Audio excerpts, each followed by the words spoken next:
look at all of the options available to us in terms of the public, the private and the community sector.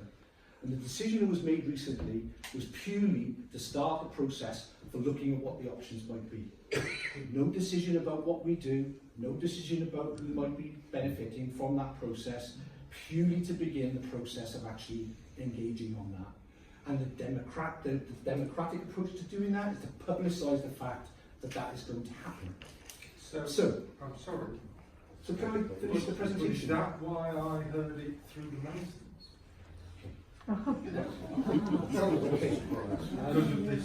So I'm just sharing with you, obviously the harbour right at the front end of the Esplanade. Clearly, as part of any wider plan for the Esplanade, the harbour is a really important part of that. So I'm sure as we come on to questions about it later, we wouldn't be in a position where we would be wanting to enter into a partnership with a public body or a private sector body who wasn't prepared to work with us in achieving as big a vision for the Esplanade. Why would we do that? Yes, it may anticipate or offset future costs, but if it compromises what we want to achieve together as a community, what's the benefit of that? So I think sometimes the bureaucracy and the process that the councils are quite rightly held to account to do, publicising the intentions, publicising what we're trying to do, with the greatest respect, sometimes misinterpreted. And I think bureaucratic language can sometimes be misappropriated in that way. I'm not saying that's happened in this case, but I think there's clearly an explanation which we're trying to attempt to progress tonight to offer here, because all of those different elements that we're talking about as a way forward need to relate together to transform and improve the position of this key town. So, Appley Tower, we supported Councillor Lilly's aspirations to identify feasibility funding. So again, we supported him in pulling together an application for feasibility funding. It wasn't successful, unfortunately, but clearly in terms of our, as a council asset, wanted to ensure that it's got a sustainable future, that we are offset and avoid any potential future liabilities, both health and safety and in physical costs to maintaining the property. We've got to find a plan there to actually deal with that issue, and clearly its prominence as part of the wider Esplanade and seafront needs to be part of that thinking. Harcourt Sands, there's a current planning application there for a hotel and housing development. Unfortunately, I feel unfortunately, others might disagree, last summer the apartment developer unfortunately withdrew from the project without much notice. So the owners and their representatives are now going back to try and identify another development partner. You would expect in the job I do, we get lots of requests and interest from people on and off the island about development opportunities. So what we try to do is where we see an opportunity, we try and send them in the direction of these projects so that their original intention, their original planning application can ideally still be fulfilled. The latest thinking there is they're probably going to have to remarket the site in order to identify that partner. And of course the wider economic climate at the moment may find that quite challenging. So I think what I wanted to do is clearly a significant part of what Ryde means and what the seafront agenda looks like. But we are in a conversation with them, and I think in terms of moving forward as a collective, we are able to act as that honest broker in conversations with that developer at this point. Nicholson Road, it's always been there.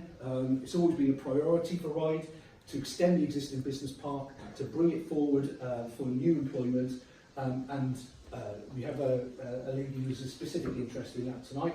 We had a very, very proactive engagement session in October where that has helped inform then what the scope of a potential planning application might look like. Some really interesting feedback during that session about how the public space should work. We'd already previously discounted on the back of previous engagement a housing component to that scheme, so it is purely a commercial employment provision site. The main point that came through that consultation was about local transport issues. Because of the wider redevelopment and housing proposals in that part of the island, the opportunity for the council to take more of a lead in solving some of those transport issues through the Nicholson's Road project is something that we've obviously keen to grasp. So in advance of making a planning application, we'll be going back out to the community to talk around what that application looks like, what the scope and scale and timescales for that opportunity might be, and how their feedback has been factored into progress there. And of course, lastly, I've just made this separate really in terms of the White.LIVE proposals, of course, are still there and well publicised for the end of the pier. So clearly the relationship between the White.LIVE proposals and the interchange funding application and what may or may not take place in terms of a multi-purpose facility in terms of link to the ice rink, all of that needs careful thought and planning as the consultation feedback has flagged. So I think from our perspective, it's important that we recognise we're enabling in this space. It's the public, it's the private, and it's the community sector. The council's role is to make sure that those relationships work well together. And I think in that context, we have a particular responsibility in mind to make sure that jigsaw works effectively. So, some of you might recall this slide was the original Gateway Ride, was the name I think we used, which again a lot of people took exception to. And what came through strongly in the consultation feedback, that Ryde is a destination in its own right. So this project, bringing forward the interchange, recognising the opportunity afforded by the ice rink in the car park, is the opportunity to provide us with that destination focus for the town. I don't have more detail beyond that, but I think there's a principle there of working together to design and develop what that might look like is now well established. So we have the funding application for the transport element to pursue and progress. We have, hopefully in due course, more control over what happens potentially with the ice rink proposals. So we're able to take a very proactive and progressive view on that. We're trying to work with the market and potentially with the wider community on what might happen with the future of the harbour. I think if anyone, if you talk to anyone in regeneration, you have to consult and engage, but we can't sit on our hands. We have to move forward with the proposals so that we can start to bring some of these ideas into reality. So I really just wanted to skip over there, just a reminder of the Nicholson Road extension, which is so important for jobs in Ryde. So I just wanted to finish very quickly with two things really. One is about future collaboration.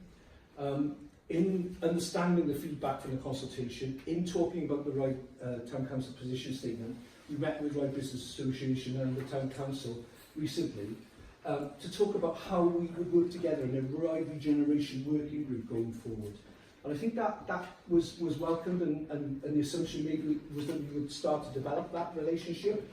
What I wanted to do tonight was really, on behalf of those other groupings, invite representation from the Ryde Society into that group.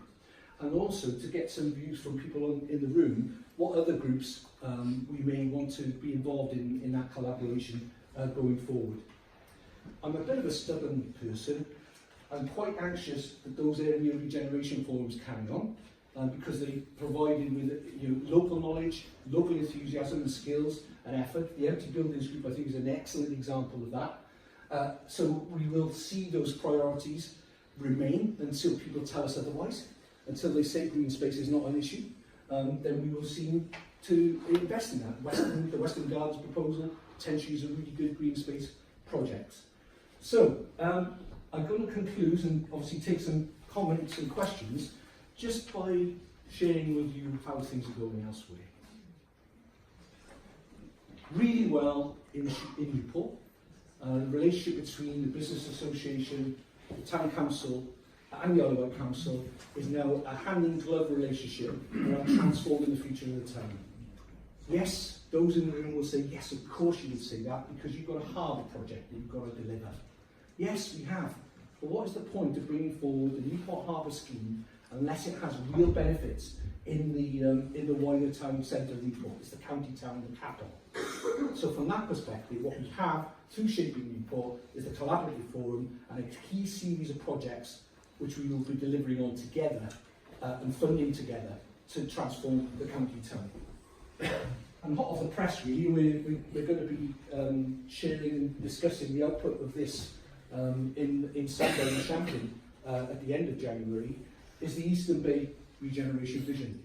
So identifying there again a whole series of opportunities, some already in gestation, some developing already, to actually bring forward as a holistic and comprehensive change agenda in that part of the island. And obviously I won't take any more time by going into the detail. I think the message I just wanted to leave you was that the rest of the island is pressing ahead, and I want to see the same happen in Ryde.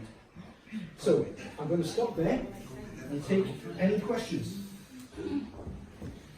A lot, I would have thought. Yes, please. Would anybody like, because people at the back won't hear you, so if you can take the mic from the I think they'll hear me. Oh, yeah, yes. My name's Keith Gentleman. I chair the Waterside Community Trust, and we've run the pool since 2011. It does just about break even with a little help from Ryde Town Council. Any councillors here, thank you for that. They give us 20 grand a year, which is 20 days running costs, just to put that in perspective. We also run the splash park, which is free to use. I was a bit concerned that on your Rethink projects, Waterside Pool doesn't feature. Now that facility is part rebuilt, of course, with the roof that went on in the 90s, but the main pool tank and the main buildings are near on 50 years old. And that's old for a leisure centre of any kind. Now we are a one-hit wonder in terms of leisure. It's very unusual for a pool to make a profit or even break even, because it's a hole in the ground that you heat with water, and that's expensive. So most of them work with a dry side facility alongside. Now my fellow trustees are more than happy to move out of it into a new build at the ice rink, which you agree needs to be a multi-purpose facility. So I think we need to think bigger than just it being a rink, although probably its future as a rink is not good, because you need a lot more chimney pots to run an ice rink. But as a multi-use leisure centre with a pool and a car park around it, then it has a future. So as trustees, we have the balance of 125 years lease, which is around about 118 years now in the time we've been running it. We are happy to sort of chuck that back to the council and up sticks and go to where there is a big surrounding car park. Because one of the things that cripples us is we have very limited parking, and most of the time the Isle of Wight Council see fit to charge us. And that's a problem. The other little problem I will share with you, because every county councillor in this room already knows it, that Councillor Lilly looked at the accounts of the two leisure centres and found that what kept them afloat was something in excess of £400,000 from Public Health England for health outcomes. Now we never saw a penny of that, nobody tipped us off, nobody said get in there and apply. Neither did West Wight. I've got a meeting on Monday with their trustees, because we are frankly spitting feathers about them getting 400k and us getting not a penny. So, that's all I needed to say, but we are happy to chuck our little pond away and move in with the ice rink site. Thank you very much for listening.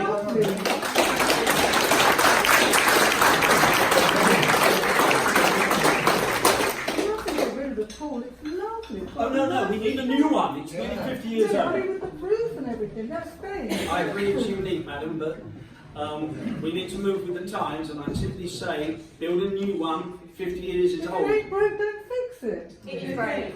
We fix it every year. We just had divers in to regrout part of the pool deck. It cost £15,000.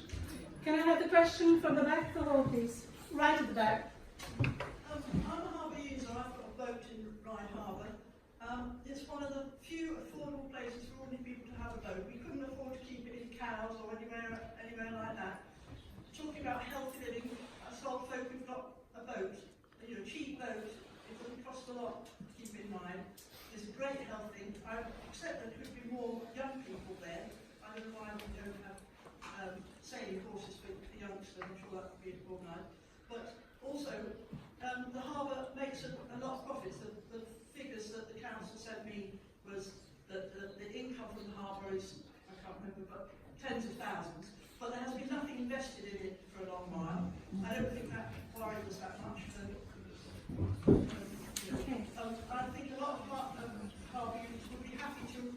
yourself with advice from the poor people who've been so successful, because we're a very practical bunch. We could run quite well, and there was a possibility that the Ryde Town Council would buy it and something like that would be possible.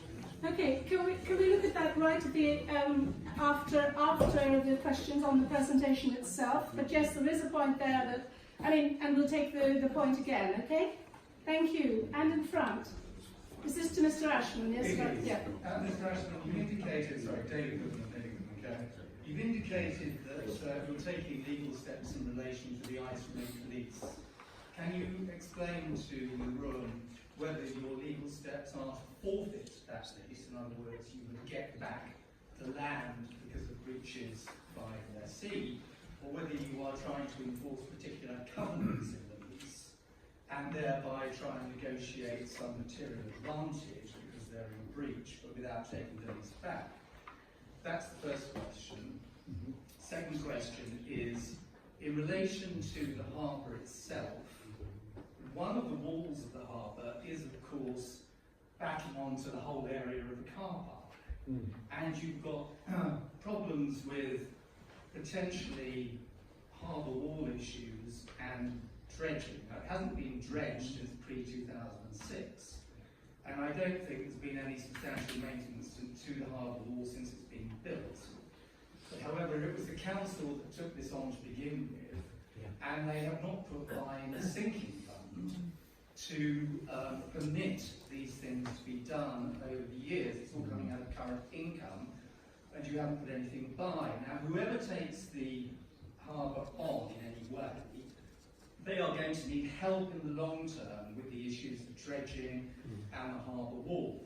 That's regardless of the issues of upgrading the facilities for the mariners, because that could be done on a commercial basis, relatively small scale, the big ticket items, the harbour wall and the dredging. So if somebody is going to take that on, whether it's Ryde Town Council, a community group or anyone else, one might expect that the IsleOfWight Council would put forward a dowry in the interests of the long-term preservation of the harbour, so that would provide an income for whoever in fact takes it on, assuming it is some community interest group and not purely a commercial matter. And then there's also the issue of how even when it's disposed of, assuming that the case for some sort of community company, the Ryde Town Council, how then the division of the obligations would work between who it's disposed of to and the remaining wall, which is significant, which backs onto Ryde Arena and so forth. That's the second question. The third question is, really it's very unclear to me exactly what the council's thoughts are for the Esplanade, and certainly in terms of the ice rink going eastwards, about what their actual vision is, because the feedback that I had is that nobody wants any substantial development in that area, because one of the main features of Ryde, and one of the reasons why people come here, is the glorious seascape that people have when they come to the island and they see this unbroken,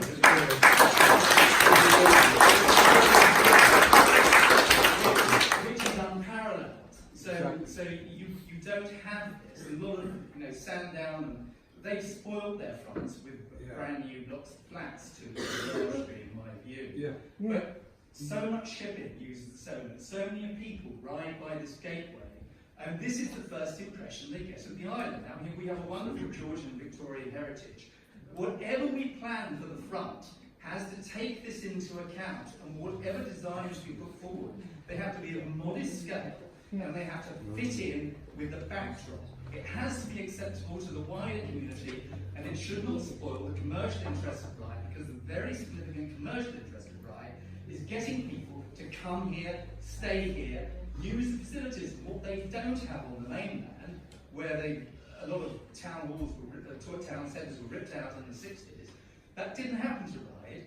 The only problem that we have is we've got that rather unfortunate looking ice rink, but it's relatively low scale in the great scheme of things. But when you look at the entire vista, it's unbroken, and it's of historic nature. You've had the first America's Cup run out there.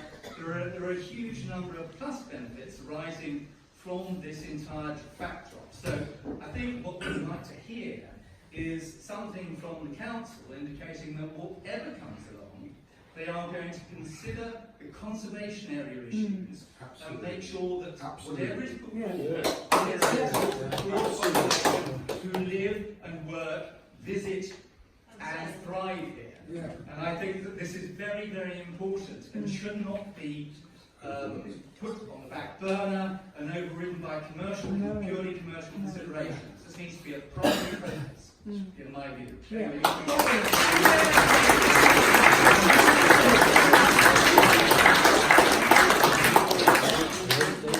I think the gentleman's really summed up the challenge there really well, and through his three questions, which clearly have an interrelationship between them.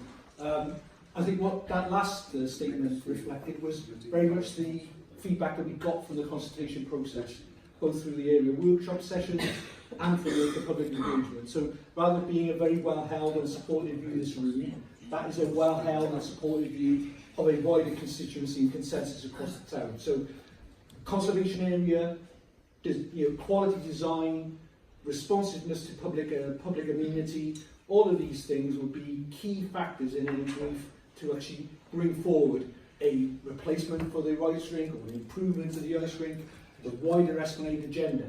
That is a given, I think, in the context of the feedback that Jan's articulated and what's come through from the process. Yeah? I think in terms of technical points about the harbour, clearly the process of the market testing is to actually bring forward potential proposals and responses to the issue. So if that gentleman is not already involved with one of the interested parties, whether it's public or private sector, I think he'd be well placed to support them in whatever their plans might be in terms of this process. So I welcome him to work with us in terms of bringing forward the solutions there. And last but not least, obviously the situation with the ice rink predated this administration, predated my arrival. So it's really about putting right that agenda as soon as possible. So both options, in terms of surrendering lease and enforcing covenants, are going to be part of that process in terms of the engagement through the litigation agenda. Thank you. Yes, Chris. Chris, it's just because of the way the conversation has gone tonight, and obviously the strength of feeling. If we're looking at regeneration, would it not be possible, and we all recognise that the ice rink in that area is key, would it not be possible for the Isle of Wight Cabinet members to get together, all departments, make some funds available, and kickstart regeneration by actually negotiating with AEW, buying it back, then we have control, and then we can actually start getting on with regeneration. Because a legal battle with them, they're just sitting there waiting, but there must be funds available to kickstart regeneration. Everywhere else in the UK, there has to be some seed money and some investment from somewhere. Now, if we're saying that we've got to provide it, okay, but there are a lot of groups trying to do their best, but I think Isle of Wight Council is best placed to make the initial investment, and we all agree, I think, that that is the key battleground. That's logistically what's going to kick-start everything. It's the closest part. We know there's a big ice rink group. There's some other projects there that don't necessarily... No, but for the sea, I'm talking about the seafront, Chris. I'm talking about actually breaking the jam, the log jam of nothing happening. And I'm not pointing my finger at you.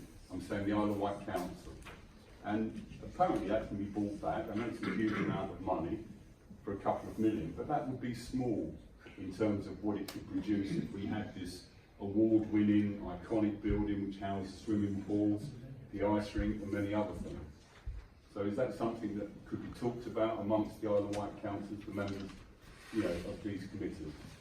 I think the message we have is that any proposals that actually bring forward a business case, that require investment, but then produce the return, are worthy of consideration. I think the challenge we've got is that the relationship with the AEW is a property and legal one, and until that particular route is exhausted, I think we have to keep it under review. If the process itself starts to protract, then again, I think you're right, we can't sit on our hands and wait for something to happen. I think the fact that the council has actually engaged on that process, to force the hand, so to speak, is a step in the right direction, but we have to keep all our options open as we move on. So as the Ryde Regeneration Working Group comes together and is able to listen Sorry, so to you're saying if the somebody process. puts forward a business case that you would come up with the money? If it requires us to identify I think that's what you resources, said. if it requires us to identify resources, we have the facility to borrow funds. Okay, so if So somebody from that puts a perspective, the business business case case has to be made to do that. to you, okay, so a business case could be made by some skilled professionals to do with the ice rink, and you're saying the Isle of Wight Council could borrow the money to fund it? And I think, in part, the conversation we've been having with the groups that have been involved with the rink has been to actually start beginning that thought process Okay. and look at what Well, that that's new feasibility might information look to like. this room. Well, I think I shared it earlier in my presentation. Maybe I wasn't clear enough. No, you weren't. So, sorry, any other questions? Can I just ask? Sorry, yes. The government has released the Future High Streets Fund, Yes.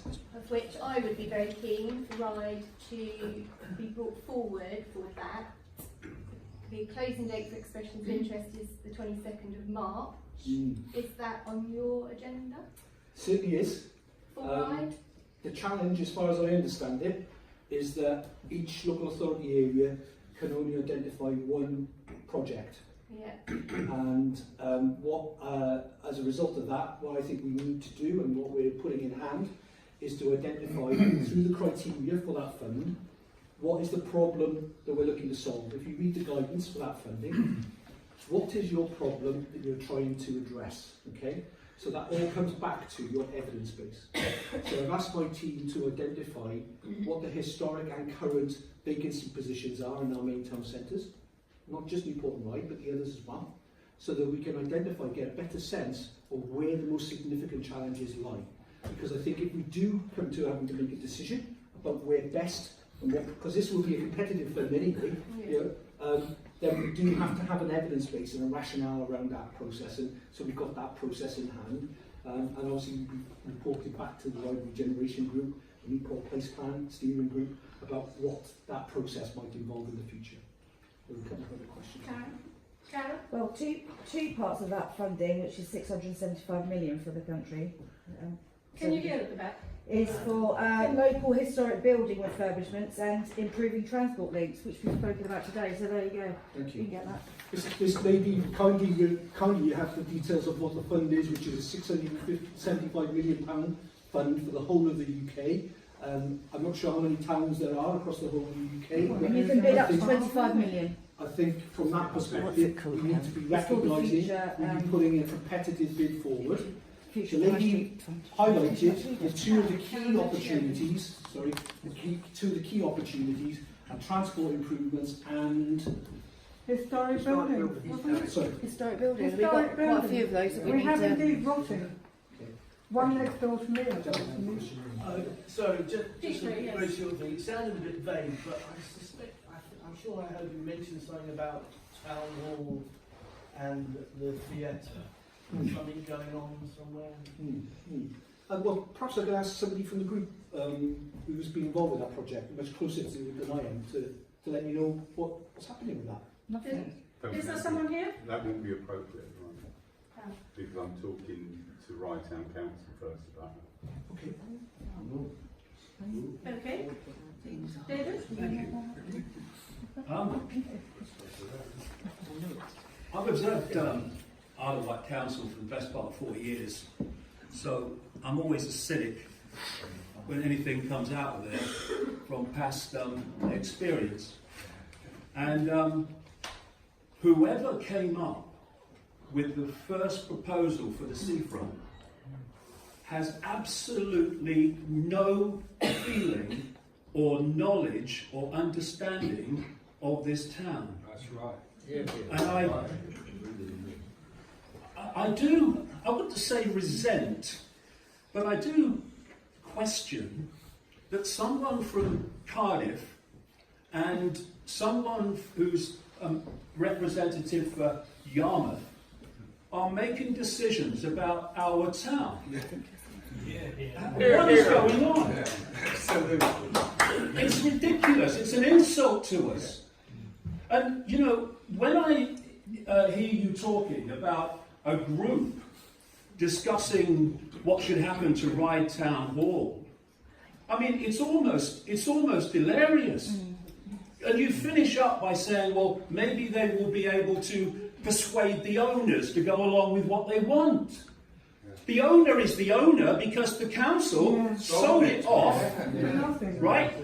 From a councillor with delegated powers, I understand his neighbour, at a knockdown price. And that is not standing there, the Ryde Town Hall, to be redeveloped for the benefit of the community. It's being allowed to run down so that it can be replaced by a massive profit-making operation. And the same goes again and again and again. And again, I'll give you my fix on what's happening here. Can we have a question? I'm coming to a question. But hey, by the way, we have a right to a say as well. Do you understand? Thank you. Now, this is my fix on it. This whole island regeneration, whether it's Ryde or anywhere else, is based on a long-term plan. And the whole idea of this talking to people and these meetings is to get away with as much of that plan as the council can, and the people that ultimately control the council, which are not even on it. And what needs to happen to turn this island round is an independent investigation into the Isle of Wight Council, going back decades, and absolutely an independent financial audit of the council. And if that happened, then people of this island would be absolutely shocked. Because this island regeneration is not about the people of the Isle of Wight, it's about making money for a very, very few people, which has been the story decade after decade after decade. Yeah. No question, no point.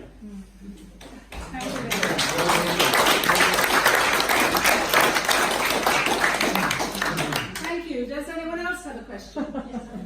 Yes, Jenny. My name is Jenny Whaley, I'm a resident of Elmhill.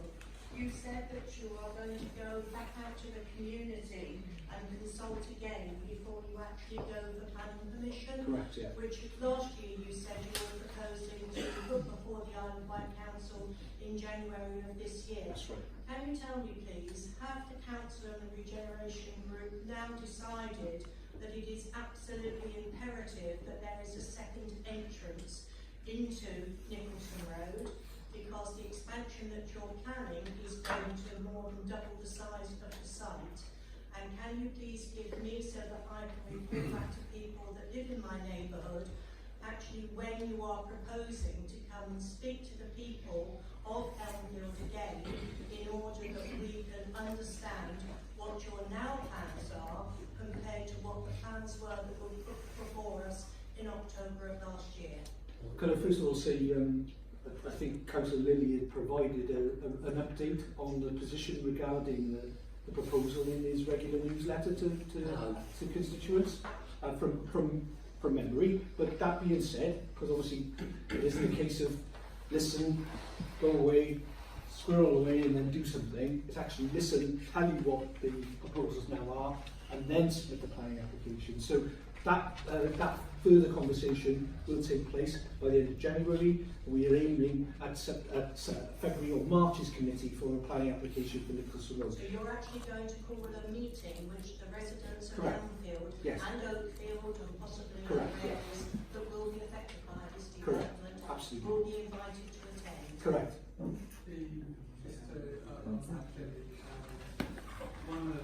Is that Michael? Can you speak up, please? Sorry.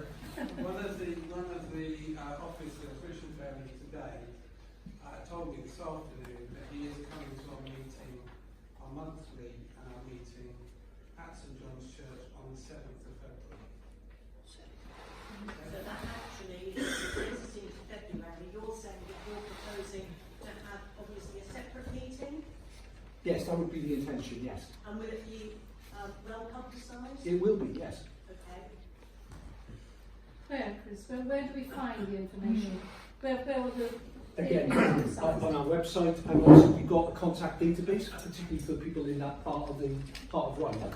So, Do you know of it, Jenny? He says there's a contact database. so all of those who attend the consultation sessions, we keep, obviously, with their permission, we keep their details and keep in touch with them. So you already sent out Does it get presented in the county press? As well, yes. Probably, yes.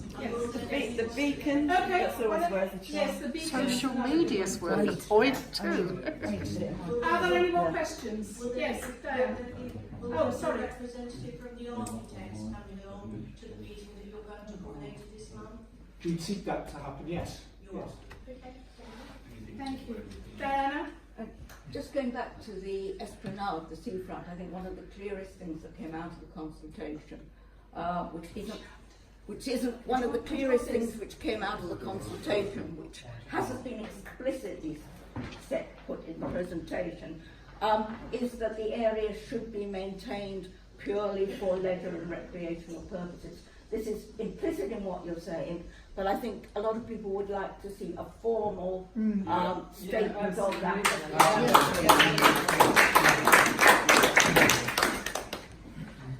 Yes. At the risk of being accused of being an outsider, I'm County Councillor Carl Love from East Cowes. Okay. And what I want to say to you is that right now this is one huge competition, because every area on the island is being offered a very similar prognosis to what Chris was talking about. We are all in competition against each other for all of this money, because the council does not have a bottomless pit of money, and so therefore it depends on you people from a council perspective generating the money to be able to do some of these projects over many years. You're not talking about something that's going to happen quickly. We're all in competition because we've got significant developments, and quite frankly I have to say that the Cabinet is offering things which are not achievable right across the island. You know, there's Camp Hill, there's Newport, there's Ryde, there's East Cowes, all wanting and needing huge amounts of money. So when Chris says there is one of those campaigns that's going to get, schemes that's going to get funding, that's the government guidance. If you want that scheme, then you as people are going to have to present your case strongly from your perspective. And I'm sorry, Chris, but the first, you said earlier we're not going to present anything that you don't particularly want. Well, you did present things that they didn't want through those terrible drawings in the first place, which was all about housing. I do not believe, and I am an outsider, I do not believe that you will be able to maintain an ice rink on that side of any, or is even the council's intention to do that, because it is not cost effective to do so, and so therefore they are going to be looking for other uses there which generates income, and that doesn't come from leisure centres, as we've already heard. So the secret, I think, is for you to take control as a council, as a community, of that landscape if you can, and then bring forward your own regeneration from that, because there's not going to be a lot of money from all of this seeding money. There isn't any seeding money that I know of. And if there is, I want it in East Cowes. Do you know what I mean? I'll be honest with you. Yeah? So let's be honest about that. There needs to be an honest discussion. You cannot achieve all of these things that want to be achieved. So there's a big list there of all this regeneration from Ryde. Ultimately, there's money for one. I'm sorry, I've said what I wanted to say. See you later. The leisure centre can make money properly run, otherwise the private sector would not be doing it nationwide. Good point. Good point. Yes, it can. And maybe we'll talk about that later. Fiona. Throughout all the evening, people have been putting forward and saying, you say this is happening, when do we hear about it? You say that is happening, when do we hear about it? Well, the latest thing is suddenly we hear that the council are considering putting the harbour up for sale. Now, as far as I know, we have a vote. I received no communication about that. Okay, you're only exploring. Why then are there deadlines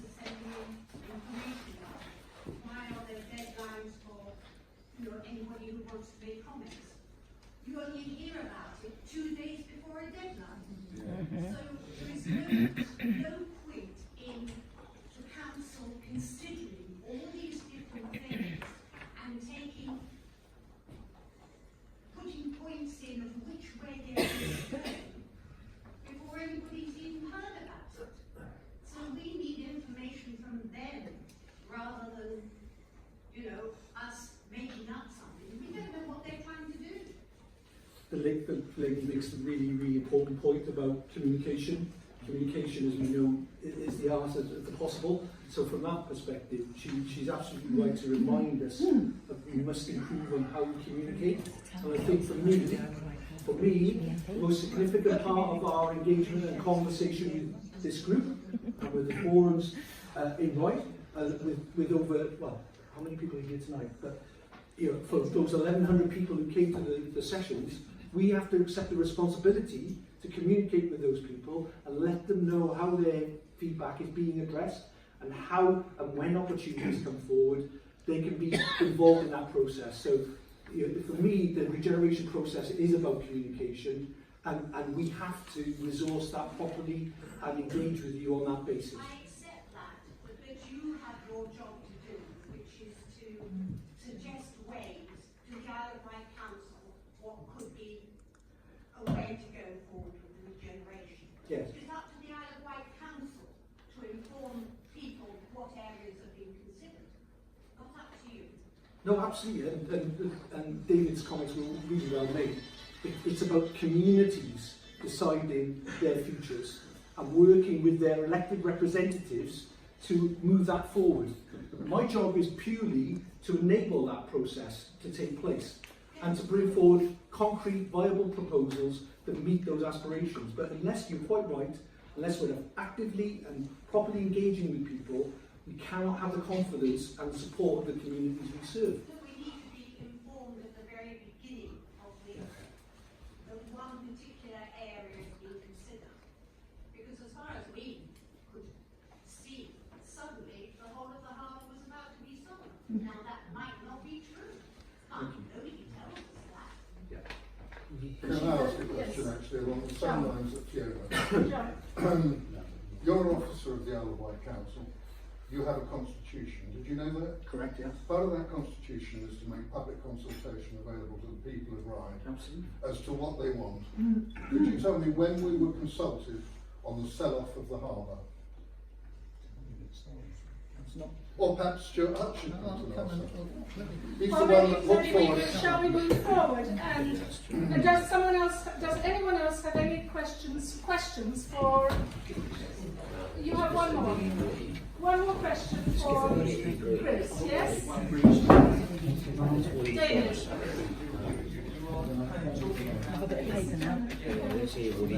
David, come to you, wait a minute. Not here.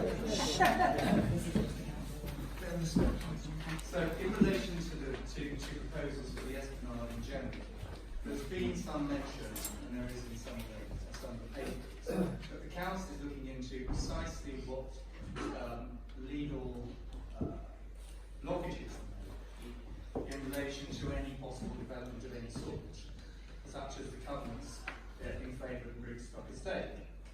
And we've heard here that people think that you can't build over 25 or 35 feet or something of that nature. I think what the council should do is to actually publish what legal restrictions there are in relation to the entire seafront, so that the public is actually aware of it. And all it does is promote. It doesn't promote clear thinking. It promotes misunderstanding, and that doesn't help either us or you. And secondly, there was a proposal to put some sort of cooking school into the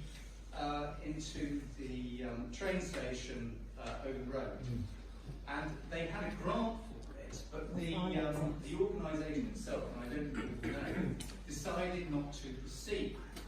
Now, I don't know whether that's because they had a problem with White, which I think you probably own, or whether that's something to do with the council. But can you, because that goes to employment, so I'd like to know what you know about that and how does that all fit into this, and coupled with that, what steps are you taking with Whiteling to bring them into what I would call an idea about the seafront before we go any further, bearing in mind that again it's about to change hands, so it's going to be sold, they're going to have new owners, so what exactly are you doing to pull in Whiteling on a consistent basis into the whole of the approach that we've got, because they're vital in one sense. That was a key recommendation in the consultation feedback, that transport consortia, the transport providers, needing to work with the community in a more direct way. We actually interact with them on a regular basis through a transport forum for the whole of the island. So my intention was to utilise that engagement to actually bring in a specific conversation about the Ryde interchange, because clearly they will be as interested as you will be around what the opportunities for government funding for the transport interchange might be. So utilising that as a key. In terms of the Isle Access proposal, which you've referenced, we were really supportive of that project. We helped them with their funding application to the Coastal Communities Fund in terms of providing consultancy advice. Our property team actually helped them look at the current condition of the Esplanade buildings. So we did as much as we could to help them with their application. As you say, they were successful. It was fantastic news.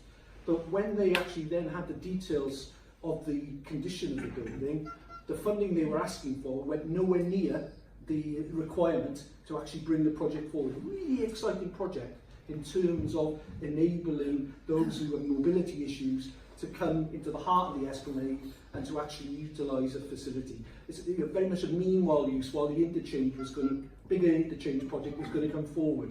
Really important project. So I was really disappointed to hear about their decision. And we had, other than supporting them to get to the funding, we've not had any contact with them about what their alternatives might be, or how that project, which is a fantastic project, can still find a home in Ryde. Karen, you've got a point. Obviously, that may be true, but the reason they actually... Sorry, it is true. It's not maybe true. I'm telling you what else is true, is that the other people involved, who owns it, were actually insisting that they use their own people to do the work, and they couldn't outsource it to other people, so they were just sourced out of it. Sorry about that. Okay, yes. Could I have an answer to my question, please? Sorry, very John. quick one for you. I wondered how it was that, I mean, I'm a boatie, etc., also a resident here, ratepayer, for employer and all that. How we heard about the dredging company going to take over the harbour before you good people said anything about it. How could they know anything about harbours, being for sale or anything else? We're putting a plan in place for both us and Ventnor before anybody else knew about it. But, how come... Because it's a scam. Can you explain that? Well, I guess what business what line of business are you in, sir? If I might ask, or historically, what kind of line of business have you been in? I'm a human being. I'm just an ordinary person. Have you been in business at all? Sorry? Have you run a business yourself? No. Okay, sorry. So I just want I have to... a vested interest, if that's what you mean. No. If you're running a business, in order to make that business grow and sustain and keep the people in work, you need to go out and look for opportunities. Okay? So if you look at an island with some harbours, then clearly that is an opportunity. How did you know? You see what I mean? It's chickens and eggs here. Isn't Absolutely. Yeah. But again, that's where business comes in, is that they will take a risk, they will take a punt. They will say, are you interested? Would you like to do this? Because they see it from their own business perspective, it is a dredging company you refer to, as an interest for them to grow their business. So they will engage with those who own harbours, whether they're in the public or the private sector. That's what they do. But Chris, that was communicated. That's a gentleman there. Communicated before. Yeah. Before the people were told about it. That's the point. That's what he was saying. Somebody was saying this company's coming in, and that in itself is poor management because it upsets the entire community because it might not have been true. It's quite possible. Can I just have one question there, and then we'll hand over to questions specifically about the harbour? Well, this is specifically about the harbour. Shall we just say, let's say thank you to Mr. Ashman then. Is there no more questions about the actual regeneration? Thank you very much. Can I think we need to identify your central representative for the group? Yes, I'll check that out. Thank you very much. John's question, he never got an answer. What was it? It was to you, Chris. John? It was to Chris, it was to either of you actually. Oh, well, okay. Well, is that thank you very much, when Chris. we had public consultation, over the sell-off of the harbour. Right. It's not being sold, it's being, what we're looking at is opportunities which might include that sale. Give him a moment. I'll use the mic. I'll use the mic. Zoe, can you see it's working? Is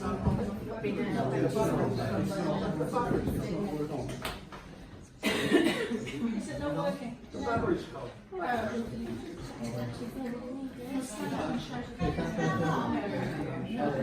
I'll speak as loud as I can. Yep, it's on. I think this is not working. This is just shouting.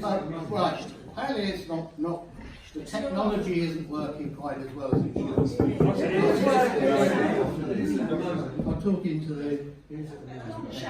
I'll shout into it. Okay. Before anything can happen, the council has to make a decision.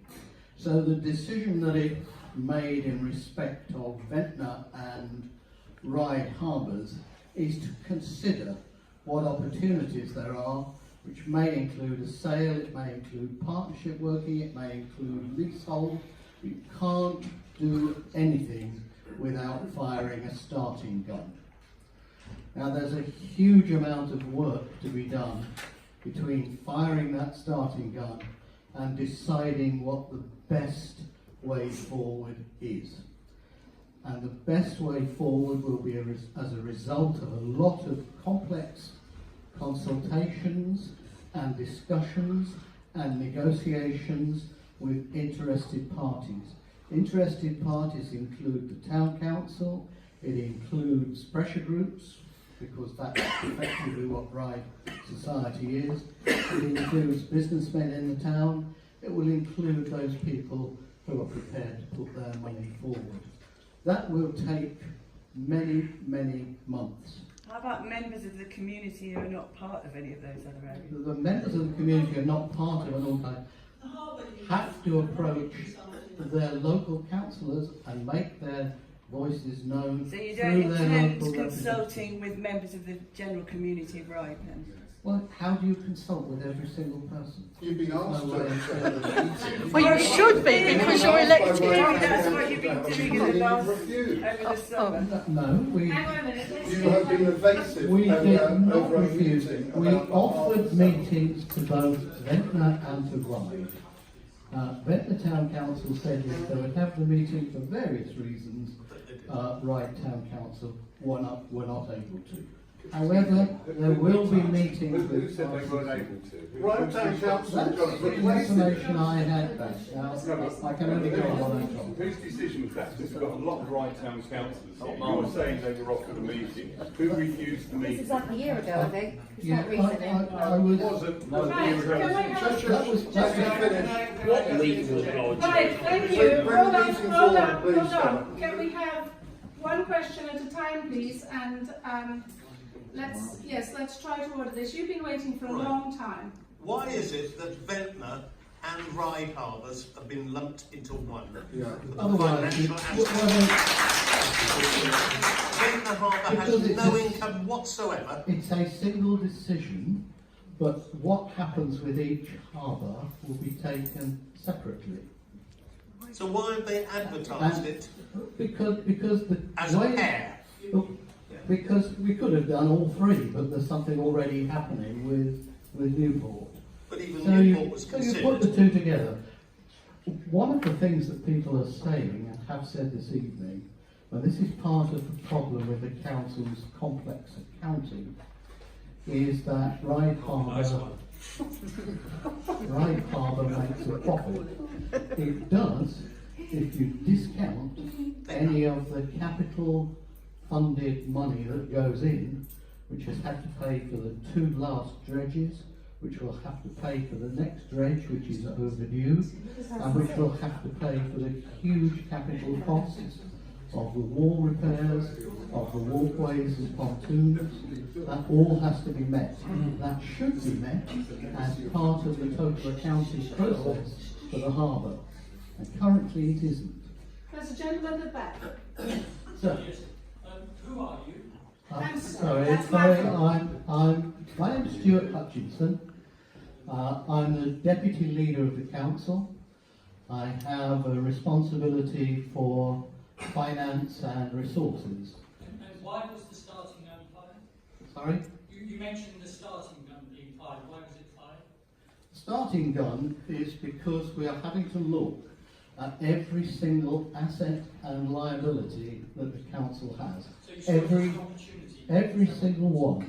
And the reason for that, and perhaps this is worth trying to explain what the bigger picture is, because a lot of people have been talking about the amount of money that we should be spending.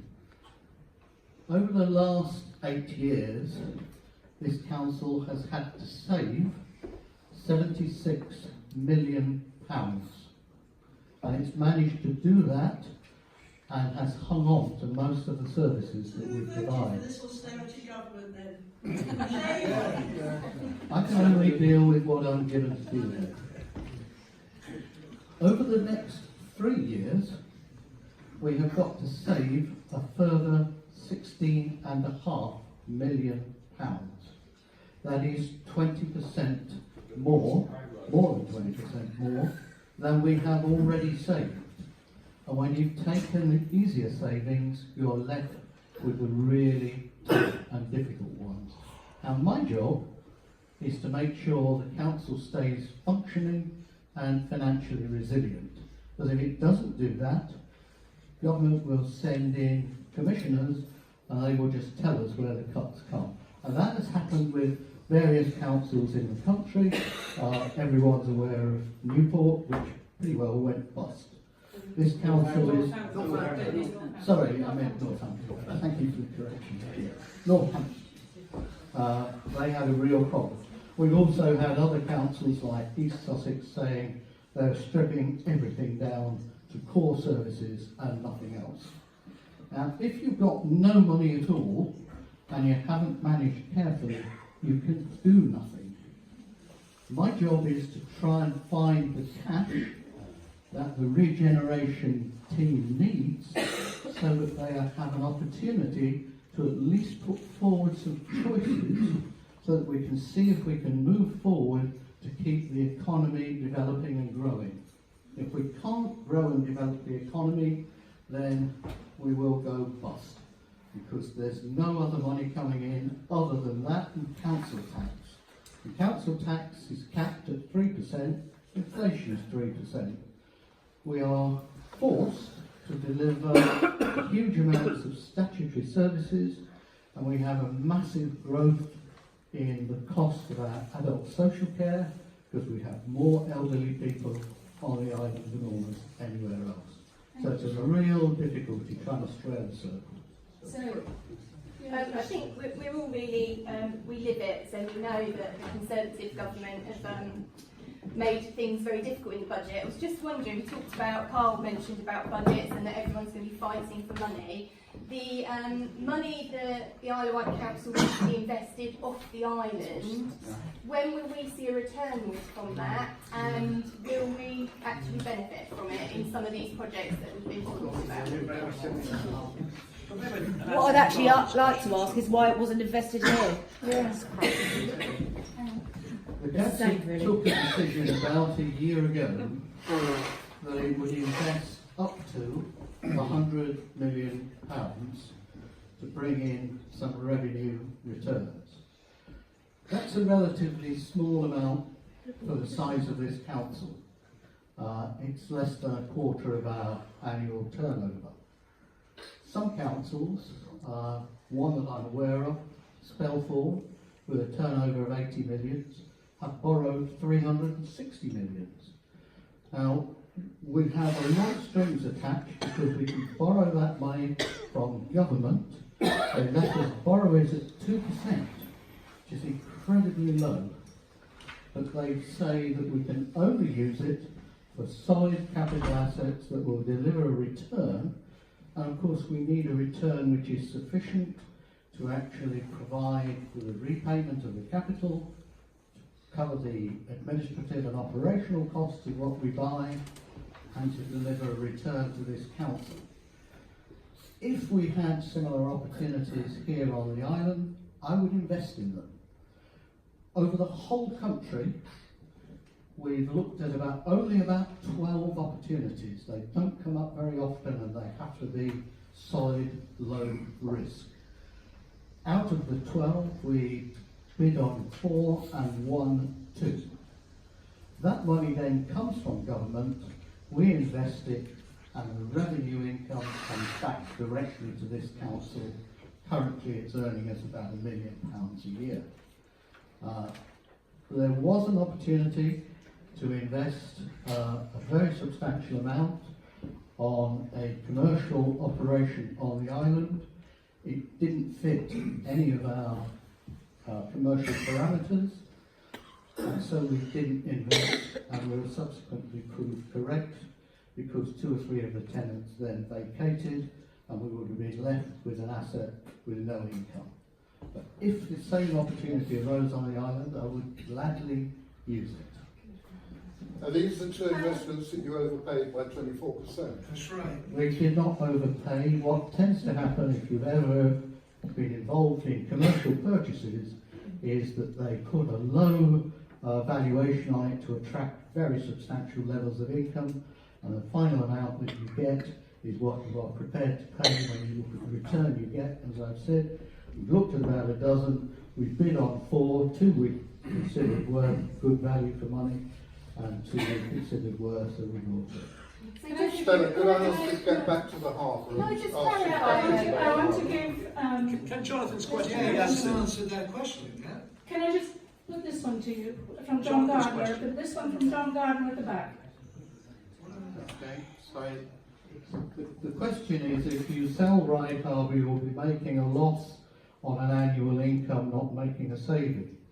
As I've said, the difficulty is that the way in which the accounts for the harbour are presented suggests that it makes a very tiny profit. I think about £20,000 a year.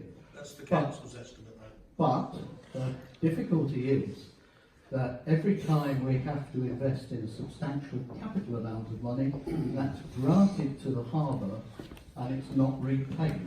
So it's very false accounting. If you account what effectively is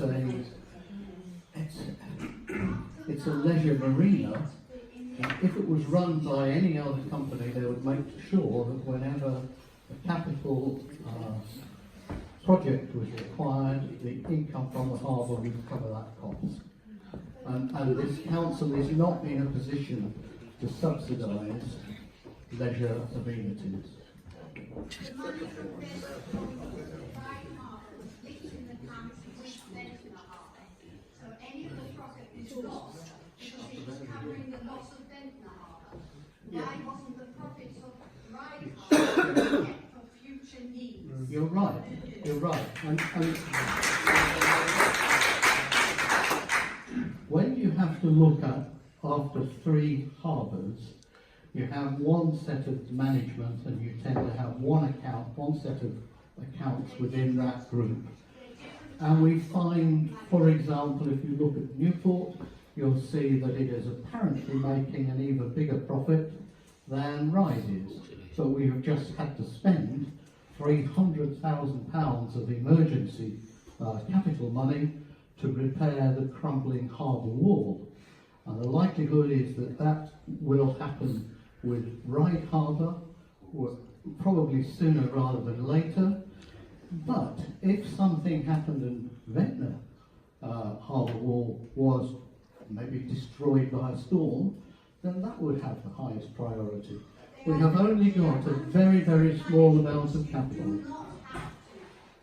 They are under different managements. No, they're not under different management. It is all under the same harbour authority. Yes, Ventnor is a statutory harbour, Ryde is not. Yeah, correct. Right. Accuse the money from the Thank chain. you. Fair enough. Can Jonathan's question be answered? This one on your right. Chris? Yeah. Can I just say, I think the feeling in the room here is there's a total lack of imagination from the Isle of Wight Council. It's a one-eyed view of we need to get money in. Now we understand there are shortfalls, there are problems, there are things that need to be paid for, but a bit more creativity, like looking at revenue coming in, like looking at investing the Esplanade into it properly over a number of years, because Hastings are doing it, Margate's done it. These are all places that are in the news, and this is leisure and recreation. It brings people. You'd be pushing an open door with Whiteley. There'd be bums on seats for their people, you know, to come over from the mainland. Why are we doing ourselves down all the time? The asset we've got, this gentleman actually put it very, very succinctly. This is a gem in the UK. It's leisure and recreation. We're a festival island. I mean, when the people come to the Isle of Wight Festival, they spend a lot of money here. All we're doing is asset stripping. I know there's reasons for it, but haven't we got another way of looking at it and at least comparing the alternatives? And we've also got history, Osborne House, Georgian, wonderful Georgian property, Victorian properties. People nowadays come here for the history, for the heritage. You're right, and you're also right to say, why don't we have some imagination? If we were doing nothing but raising essential revenue and cutting services to meet the money we had, we wouldn't even have a regeneration team to give us the opportunity to discuss choices. Don't tell me what's been served up so far, and I'd like to know who gave those poor sods the brief in the first place to serve up. Don't say that's got any imagination at all, because that's insulting everybody's intelligence here. Please. You know, I don't even know why you're here talking about regeneration. You've got your brief, you're a cabinet member for assets. You know, why are you talking about regeneration? What background why am I have you got? Why are you talking here tonight about Ryde? What background have I got in regeneration? No, I'm asking, how is it you come to be? Why are you here tonight? You're not a cabinet member for Regen. The council, no, how did that come about? The reason I'm not cabinet member for Regen is because... You hold another cabinet? No, because one of our cabinet members who is the cabinet member for Regen has a lot of local assets, and therefore the decisions about Ryde... No, who has asked somebody who is more experienced in the town, who is asked in to step aside and not be able to represent us? The leader. The leader of who? The council. What, Isle of Wight Council? The Isle of Wight Council. Who actually is the leader? I'd like It's to not know. your best interest, it's right. David Stewart is the leader. He selects the cabinet members and he allocates their portfolio. So, is there anybody else standing in for anybody else on the island or region? I'm not going to send the messenger, but this is ridiculous. This is actually an important point because it does. So let's finish with Chris. I was asked to look after this particular Ryde regeneration. By Dave Stewart. By Dave Stewart. Right. Not because I said I wanted to do it. It's a poison He challenge. wanted me to do it, and the reason he wanted me to do it is because I've had 40 years experience in senior governance management and 20 years in property and estate management, and I've done this sort of thing. I'm going to ask you actually now to step down from this post until Dave Stewart tomorrow. Tell Dave Stewart tomorrow you're not able. Decides. No, the leader doesn't If I had decide. half a dozen volunteers, If he tells you to jump off the pier, will you do it? no. Let's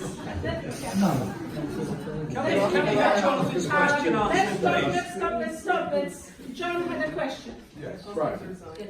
My question started out as, are you aware that the Isle of Wight Council has a constitution? Of course. Are you aware that you have to reply to letters when they're sent to you? No. Are you aware that you have to have public consultations over certain things? Yes, and we do. No, you haven't over them. You said you were unable to do that. I have written to you on the 3rd, on the 4th, the 7th and the 18th of December. I now revert and no reply to you, David Stewart and Chris Ashton. You have been in negotiations with Riley Marine for the last 18 months since the sell-off. Untrue. How long have you been in negotiations? We are not in negotiation with them at all. Not Riley Marine at all? Not at all. So why am I getting all this bum information? Because, well, Well, I've got a series of questions Okay, that were contained in letters to Stuart Hutchinson. Can we let him and ask the haven't been question? answered. No, I just want to make a few statements. That's what I mean. I'm defending you. Right. Defending you. On April the 19th, in On the White, there was a statement by the Regeneration Director. No intention to sell off public spaces in Ryde. Right? That included the harbour, because that's in Ryde. Well, there is a debate as to whether that is a public space. You Let me get into You can only get into the harbour, or you're only entitled to go into the harbour. You said you weren't going to sell the harbour, it was just the starting point. We may not. Under your delegated decision, that you tried to slip through over Christmas, whilst you thought we'd all be asleep. We weren't. Option 1, to offer the freehold leasehold of Ryde Harbour on the open market.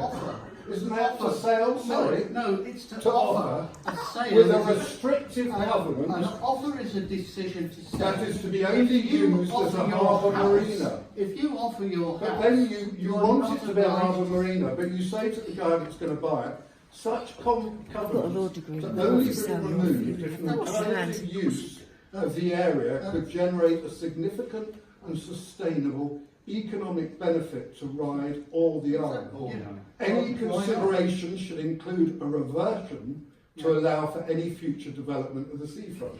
So before you sell it, you'll take off any easements on it about buildings to a certain height. You'll remove all the covenants and you'll flog it so that it can be used like the town hall for any reason. the answer is very clear. No, we won't. Well, why is it in the delegated decision? Anybody who is looking at a potential transfer of whatever will always make sure that there are proper covenants put on it, and once you put a covenant on it, you also obviously, at some point in the future, because circumstances change, maybe 50 years' time, you can release a covenant.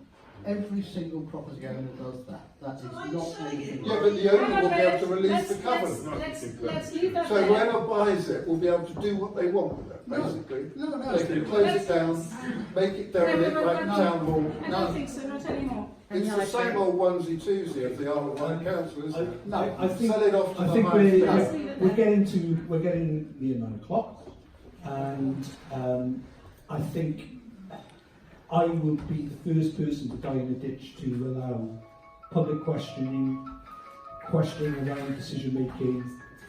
But what I won't countenance is the behaviour of some of the people involved in this group and their questioning of the personal integrity of officers and members of the IsleOfWight Council. Because, as I said earlier in my presentation, regeneration is about collaboration. It's about moving. You're not collaborating with us.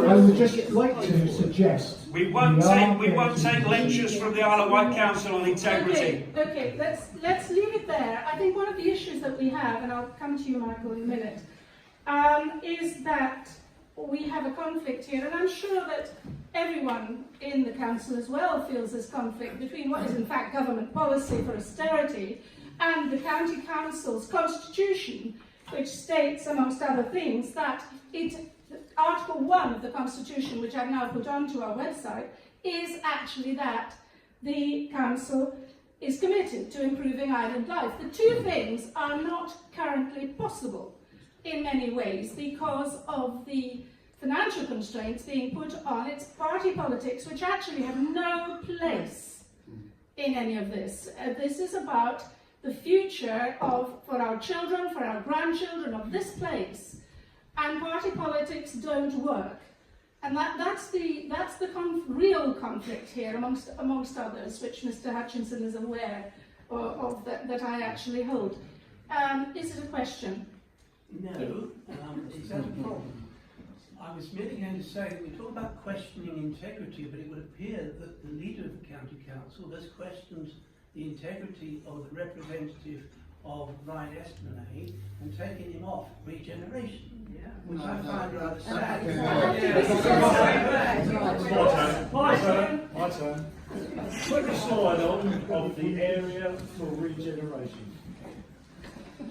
One thing to you, Chris, I would not give AEW 1B because they have really, from a great height, cracked on our children on this island with that ring. And we've got to beat them in court because they shouldn't derive any profit for what they've done in this town. But they do. The Isle of Wight Council have given 2 years. We're going to court with them. We can't talk to do about the it. work. Yes, we have to make sure when you get to court that you've been reasonable, and the council can now prove they've been reasonable. 84 days is normal for decorating. Well, I'm not a lawyer like you, John. I wish I was as clever as you. Right, there's your scan, there's your... Right, if you notice, it has the pier, it has the Western Gardens, and it comes down to the end of Canoe Lake. I have business in that area. That's why I cannot do regeneration in Ryde. That is my interest. If a decision was made on my back that benefited me, the council would never live it down. That is practical common sense. David Icke and his mate thinks it's funny. I do. But if David wants to know what's going on in Ryde and with the council, he should ask his father. Because you are supposed to be the son of God. So you should know. You got that. Sit down.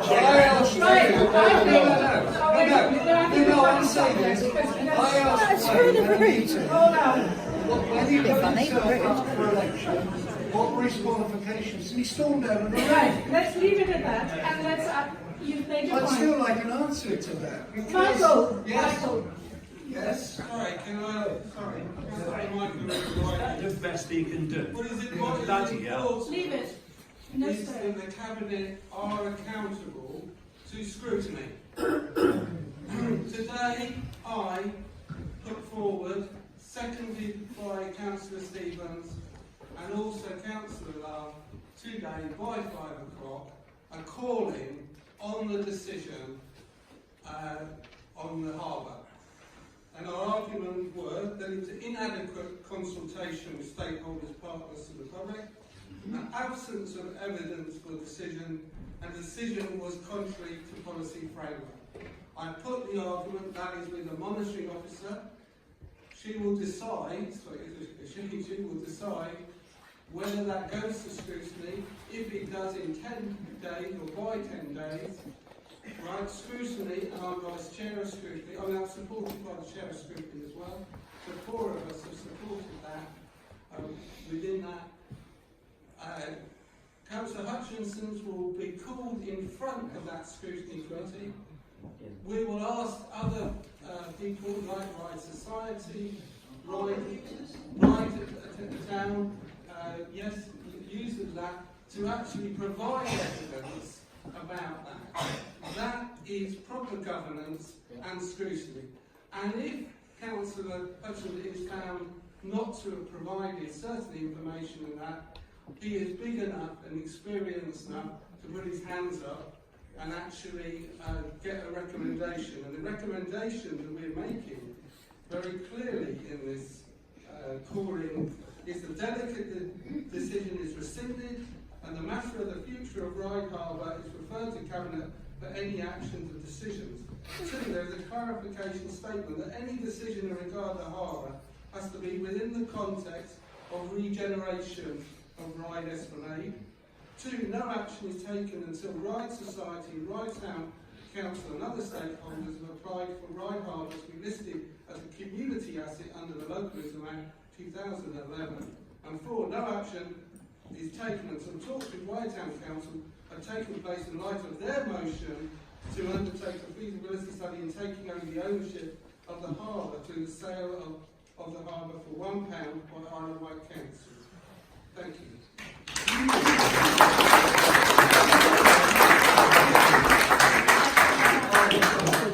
Thank you for that. Michael's quite right. This is part of the process of open government, that when you put forward proposals, those proposals can be challenged. You have to make sure that you are fitting within the Constitution. I've already said to Michael, I'm very happy for a proposal to be put forward that the harbour is considered to be an asset of community value. That gives the opportunity for the community, in whatever shape or form, to take on the harbour if they would so wish, and we would negotiate with them to do that. He also mentions that Ryde Town Council have passed a motion saying that they would like to consider purchasing the harbour for £1. Not true. Well, I understood that that was a motion. If it's not a motion, then... No, from the Mayor of Ryde, we haven't Okay. to want to meet. It will be... That's something we'll have to We sort voted out. on that. We voted on that, didn't we? We did. I don't know what you're talking about, Malcolm, Mayor of Ryde. We all voted on that, you know it well. Can you sort Majority. Well, there's a lot of let's sort that one out. It's probably just semantics. All I can say is, if that is the case, or if subsequently Ryde Town Council wants to make that offer, I would be very happy to consider it. If you could do with that, could ask him, Hold on. Hang on, I know you. Wait. Sarah, can we get Malcolm a chance to reply? I am going to give Malcolm a chance to reply. Yes. I just wanted to count. Come on, Let's just welcome the Mayor of the Mayor of Ryde. About our decision from the our council meeting. We haven't had any written reply from you, so we're completely in the dark. You've only spoken. You didn't get a written reply because as it happened so fast, I thought the best thing to do was to advise your clerk so that she could advise the town council. And I said two things. Firstly, that I would pass on information about the profit and loss of the harbour, which I believe has been done. And secondly, we would be prepared to consider a sale. And thirdly, I advised that the Ryde Town Council took independent advice on the costs and difficulties of managing the harbour from a third party, and I even suggested the name of an independent third party who could do that professionally. I think that is a wise decision to take before actually confirming any offer of any kind.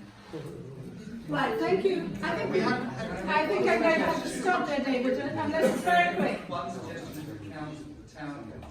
The reason that they have, as I understand it, they've not been able to interact properly with the county council is that their constitution does not allow for someone to be delegated to interact with the county council. That's correct. And that seems to me that is a lacuna in their process, which ought to be remedied, so that the town council has got a proper forum, they can delegate someone to deal with the county council on a particular issue, and report back to the Ryde Town Council. They cannot do that at the moment.